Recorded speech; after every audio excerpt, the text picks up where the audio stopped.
नोरमा group, जो सोचता है वो करता है। आपके अपने सपनों का आशियाना। नमस्कार, भारत लाइव पे आप सभी दर्शकों का एक बार फिर से बहुत बहुत स्वागत है। ग्राउंड जीरो पर मौजूद हैं। आज तारीख है 28 और 28 तारीख को बिहार में एनडीए गठबंधन की एक बैठक हुई है। इस वक्त हम सीएम आवास के ठीक बाहर मौजूद हैं और अब से थोड़ी देर पहले यहाँ पर एनडीए गठबंधन की जो संयुक्त बैठक होती है वो बैठक समाप्त हुई है। इस बैठक से निकले कई लोगों ने कई तरह के खुलासे किए, कई तरह के दावे किए गए हैं।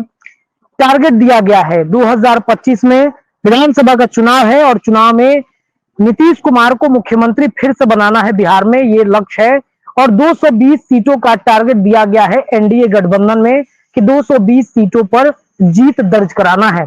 इसके साथ साथ अंदर की जो तस्वीर आई है वो भी आपके स्क्रीन पे चल रहा होगा। वो तस्वीर आप देखिए, इस तरीके से तमाम जो एनडीए गठबंधन के साथी हैं कैसे बैठे हुए हैं। दोनों डिप्टी सीएम अगल बगल नीतीश कुमार के बैठे हुए हैं। इसके साथ साथ आपको बता दें कि सम्राट चौधरी से लेकर विजय सिन्हा के अलावा जदयू के सांसद, विधायक, इसके अलावा जो जिले के अध्यक्ष होते हैं वो भी मौजूद थे। इसमें सबसे बड़ी और सबसे खास तस्वीर ये दिखी कि जो महनिया के विधायक, आरजेडी से विधायक थी, वर्तमान में अभी जदयू में आ गई हैं, वो भी इस बैठक में शामिल होने के लिए पहुंची थी। संगीता देवी उनका नाम है। मोहनिया से आपने देखा होगा फ्लोर टेस्ट के समय कैसे नीतीश कुमार का साथ उन्होंने दे दिया था जब विधायकों की कमी हो रही थी नीतीश कुमार को फ्लोर टेस्ट में एनडीए गठबंधन को मजबूत करने के लिए, तब उन्होंने समर्थन दे दिया था। और आज नीतीश कुमार को मजबूत करने, एनडीए को मजबूत करने सीएम आवास पहुंची हुई थी।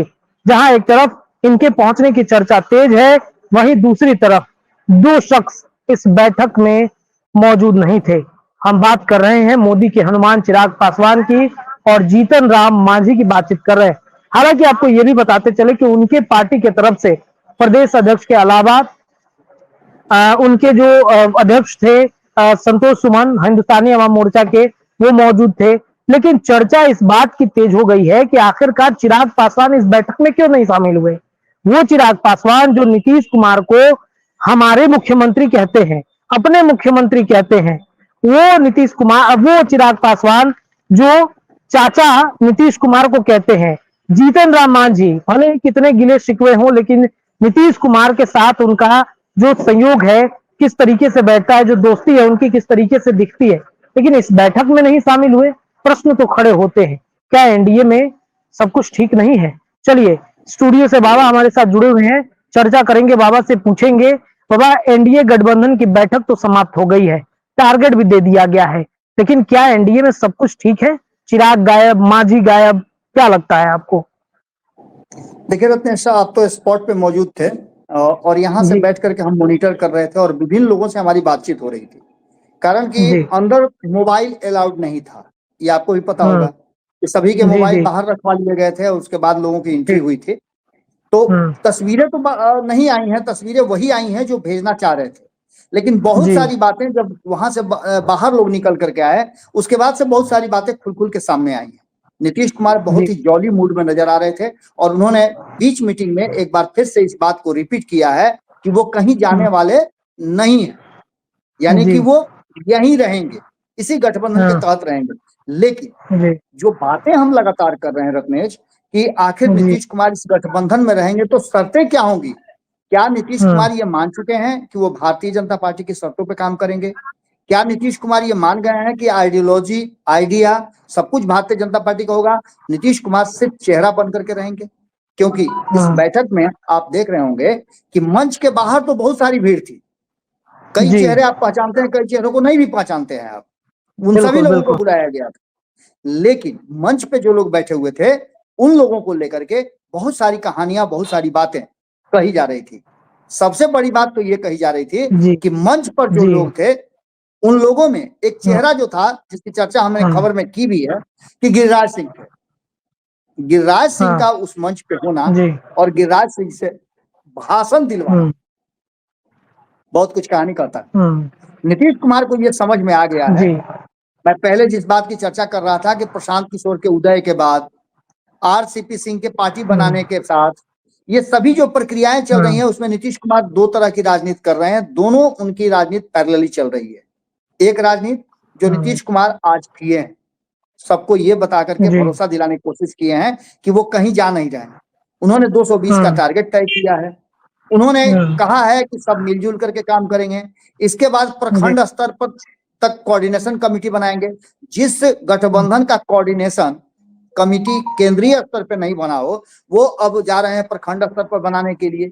ये सभी बातें, सारी चीजें कहीं ना कहीं एक बात तो साफ कर रही है रत्नेश, कि इस पूरी कहानी में एक बात तो है कि कोई भी कुछ बोलने के लिए तैयार नहीं था।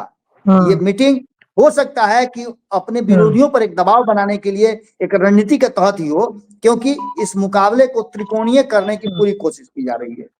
प्रशांत किशोर कितना ज्यादा प्रभावी होते हैं ये अलग अलग बात है, लेकिन एक बात तो तय मान के चलिएगा ना कि जिस तरह से लालू प्रसाद नए फिर से कलेवर में आ गए हैं, उन्होंने अपने पुराने लोगों को वापस बुलाना शुरू कर लिया है। तो ऐसी स्थिति में एक बात तो साफ साफ नजर आती है ना कि नीतीश कुमार ने जो बुलाया था, जिस मीटिंग को बुलाया था, वो मीटिंग सक्सेस कही जा सकती है अब तक जो स्थिति है उसमें। लेकिन आप जो सवाल पूछ रहे हैं कि इसमें जीतन राम मांझी नहीं थे, इसमें चिराग पासवान नहीं थे, हम इस बात से थोड़ा देर के लिए हम किनारा भी कर लेते हैं कि चलिए चिराग पासवान और जीतन राम मांझी नहीं थे, उनके प्रतिनिधि थे वहां। प्रतिनिधि उन पांचों दलों के थे जो मुख्य रूप से इस एनडीए गठबंधन के हिस्सा हैं। लेकिन यहां लड़ाई सबसे बड़ी क्या है? लड़ाई एक ही है कि भारतीय जनता पार्टी किसे नीतीश का उत्तराधिकारी मान करके आगे बढ़ाती है, पहली बात। दूसरी बात कि क्या नीतीश कुमार आज भी आने वाले समय के लिए अपने सेकंड लाइन को तैयार करेंगे? और जब आप जानते हैं कि उत्तराधिकारी की लड़ाई होती है या कहीं भी पावर गेम, जो पावर फाइट होता है, तो हर कोई अपनी अपनी शक्ति का संचय करता है। चिराग पासवान नीतीश कुमार के विकल्प के रूप में दो तरफा जोड़े और गिने जा रहे हैं। भाजपा के तरफ से भी आप सुने होंगे कि लगातार ये कहा जाता है कि भाजपा भी चिराग पासवान को अपना प्रतिनिधि बना सकती है जब नीतीश कुमार के सामने सामने की बात होगी। तो दूसरी तरफ आप ये भी देख रहे होंगे कि सिर्फ भाजपा ही की बात ही क्यों करें, आपने चिराग पासवान की पार्टी के बारे में भी देखा है कि उनको शामिल किया गया और वो कह रहे हैं कि हमारे नेता जो है वो मुख्यमंत्री के सारे अर्हता को पूरी करते हैं। नीतीश कुमार के जो 7 निश्चय योजना है उससे बेहतर उनकी बिहार फर्स्ट योजना है। ये सभी बातें चर्चा में थी, लेकिन एक शख्स का नाम आप शायद मुझे लगता है कि नहीं जोड़ पा रहे हैं, वो है पशुपति कुमार पारस। वो भी तो एनडीए का हिस्सा है, उनको आप एनडीए में मान भी रहे हैं, एनडीए में समझ भी रहे हैं, लेकिन इस मीटिंग में वो नहीं थे। ये भी एक बहुत बड़ी बात होती है। एक कारण और हो सकता है कि चिराग पासवान का कोई भी प्रतिनिधि इस 4 सीटों में नहीं खड़ा है, ये भी हो सकता है। संपादक नमन मिश्रा जी ने 3 दिन पहले एक खबर किया है कि कनपट्टी के सिंदूर वाला, जिसमें कहीं ना कहीं चिराग पासवान की उपलब्धता और उनकी जरूरत इस एनडीए गठबंधन को कितना है, ये भी आप अच्छी तरह समझ रहे होंगे।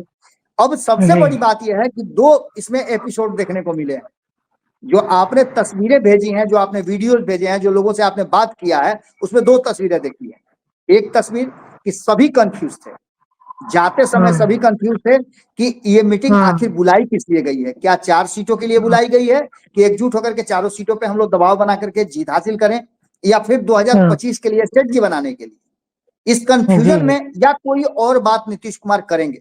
भीतर में और भी हंसी मजाक बहुत तरह की बातें हुई। शराबबंदी को लेकर के भी नीतीश कुमार ने कहा, सूत्रों का मानना यह है कि शराबबंदी की जब बात नीतीश कुमार कर रहे थे तो अपने पीछे बैठे एक नेताजी को उन्होंने कहा भी कि आपको भी हाथ जोड़ते हैं कि आप भी भाई।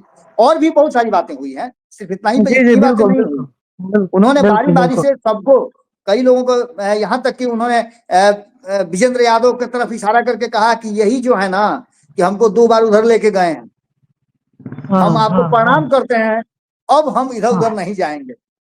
वो सब कुछ करता ये बार बार सफाई क्यों दे रहे हैं नीतीश कुमार? आज एनडीए की बैठक में कई बार मंच से लगातार सफाई दे रहे हैं। ये सफाई वाली जब भी बात आती है तो ऐसा लगता है नीतीश कुछ बड़ा फैसला मन ही मन सोच लिए हैं क्या?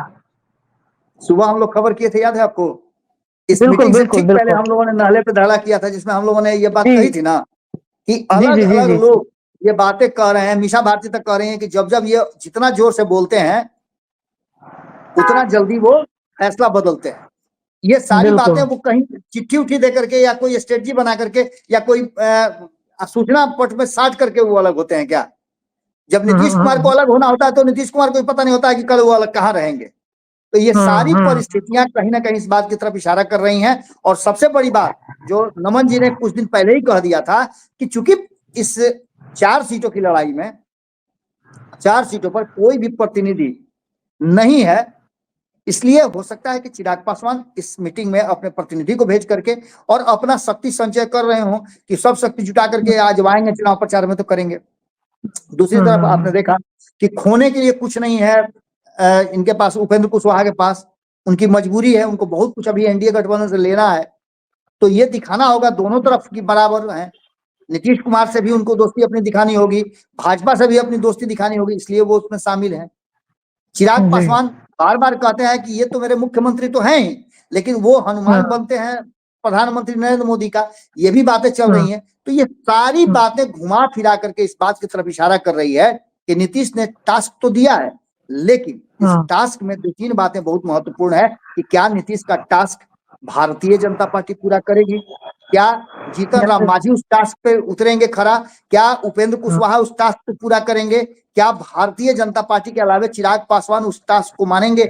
ये सभी कुछ अभी होना बाकी है।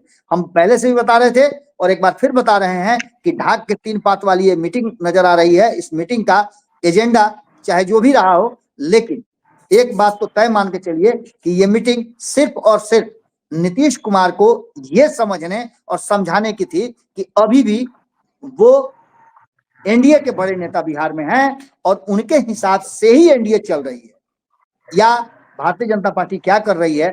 भारतीय जनता पार्टी के जिन नेताओं को मंच पे बैठाया गया था, उसमें से जो चेहरे थे, आप देख करके अंदाजा लगा सकते हैं कि भारतीय जनता पार्टी निश्चित रूप से नीतीश कुमार से बड़ी होने की कोशिश में लगी हुई है और उसमें वो सफल भी होती नजर आ रही है।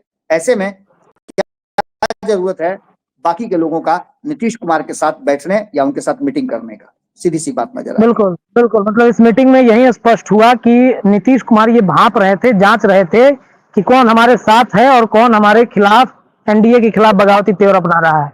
गिरिराज सिंह भले ही कितना घूम ले, हिंदुओं को एकजुट कर ले, लेकिन जब नीतीश कुमार की बात आती है तो उनका सारा एजेंडा, सारा जो सो कॉल्ड एक सीएम कहा जाता है, वो धराशायी हो जाता है उनके सामने में। रत्नेश, आप जो बात कह रहे हैं, आप 2 बातें समझिए ना। एक तरफ भारतीय जनता पार्टी नाराज है कि भारतीय जनता पार्टी के एक सांसद हैं, उन पर केस दर्ज हुआ है। जी। अररिया के सांसद हैं प्रदीप सिंह, उन पर केस दर्ज हुआ है। जी जी प्रदीप जी। सिंह। दूसरी तरफ आप देख लीजिए कि इधर गिरिराज सिंह मंच पे बैठ करके और इस मीटिंग का हिस्सा बनते हैं, भाषण देते हैं। क्या नीतीश कुमार को ये पता नहीं है कि वो किस तरह का रैली कर रहे हैं, किस तरह का यात्रा कर रहे हैं, उस यात्रा का मकसद क्या है, किस तरह के वो बोल रहे हैं? उनकी पार्टी जानती है, वो खुद जानते हैं, उन तक हर एक छोटी छोटी बात कन्वे की जाती है। ये सब कुछ इस बात की तरफ इशारा कर रहा है कि कहीं ना कहीं ये शक्ति परीक्षण ही नीतीश कुमार का था। नीतीश कुमार ये शो करना चाहते थे अपने लोगों के बीच में कि सब कुछ ठीक ठाक है, कहीं कोई दिक्कत नहीं है। और जब जब ये नीतीश कुमार दिखाने की कोशिश करते हैं कि सब कुछ ठीक ठाक है, तभी गड़बड़ाता है। चलिए देखिए, तो आज के एनडीए गठबंधन की इस बैठक में नीतीश कुमार ने स्पष्ट कर दिया कि एनडीए में सब कुछ ठीक है। जांच परख और जांच पड़ताल नीतीश कुमार, जैसा कि भारत लाइव करते आया है, नीतीश कुमार आज जांच पड़ताल कर रहे थे अंदर अपने नेताओं को बैठाकर, और इस बैठक में यह फैसला हो गया किसको क्या करना है। फिलहाल ग्राउंड जीरो पर हम मौजूद थे। अब तमाम दर्शकों से लगातार हम जुड़ेंगे स्टूडियो में जाकर के और भी खबरें आपको बताएंगे। फिलहाल के लिए इतना ही। देखते रहिए भारत लाइव, आपको खबरें लगातार मिलेंगी। बहुत बहुत धन्यवाद। आपके सपनों को हमने सजाया है, ई होम्स पैनोरामा को हमने बनाया है। ई होम्स मेरा एक सपना था जिसपे मैं पिछले 4 साल से काम कर रहा था। हमने जो बनाया है वो सबने है माना। ई होम्स पैनोरामा में हो आपका भी आशियाना। और फाइनली हमने 2021 में इस प्रोजेक्ट को लॉन्च किया। बहुत लोग अप्रिशिएट कर रहे हैं कि पूर्णिया जैसे शहर में, बिहार के, एक तो बिहार की बात करें उसमें भी पूर्णिया जैसे छोटे जगह में इस तरह का लाइफस्टाइल देना ये सुन के हम लोगों को बहुत अच्छा लगता है। ई होम्स में हमने कुछ और भी किया है, जैसे हम जिस जगह में रह रहे हैं हमारे फैमिली सिक्योर हो, उनको सिक्योरिटी का ध्यान में रखा है। आपकी सुविधा और सुरक्षा आपके लिए खास है, ये आपका विश्वास है। इसमें आर्टिफिशियल इंटेलिजेंस का 7 लेयर सिक्योरिटी का हमने इस्तेमाल किया है। लस ग्रीन कैंपस को बनाया है, यदि हमारा बाउंड्री वाल है तो वो वर्टिकल गार्डन है। ये जितनी भी फैसिलिटी होता है एक इंटरनेशनल टाउनशिप में ई होम्स है, ये हम लोग विश्वास नहीं कर पा रहे हैं। जो भी हमारे मित्र दोस्त या जो भी हमारे बाहर आते हैं तो हम लोगों को बहुत अच्छा सुनने को मिलता है और बहुत अच्छा क्रेडिट मिल रहा है। वो सारा हमने सिर्फ एक बिल्डिंग नहीं बनाया, हमने एक बहुत अच्छा लाइफस्टाइल दिया ई होम्स में, और मेरा एक सपना था जिसको मैं आज फुलफिल होते हुए देख पा रहा हूँ। ये आपका आवास है। ई होम्स पैनोरामा में अब आपका निवास है। E Homes Panorama, luxurious lifestyle redefined. Panorama group, जो सोचता है वो करता है। अगर ये वीडियो पसंद आई और वह बिहार के राजनीति और बिहारियत से सरोकार रखेनी तो सब्सक्राइब बटन दबा के चैनल के सब्सक्राइब कर ली। ओजे एगो घंटी बा, ओकरा बटन दबा देला से कुल सटीक और मारक खबर रुआ मुफ्त में मिल जाई। अगर रुआ पत्रकारिता के हमनी के नया प्रयोग में सहयोग कर चाहतानी तो ज्वाइन बटन दबा दी। पेटीएम नंबर नोट कर ली 9386816700। धन्यवाद।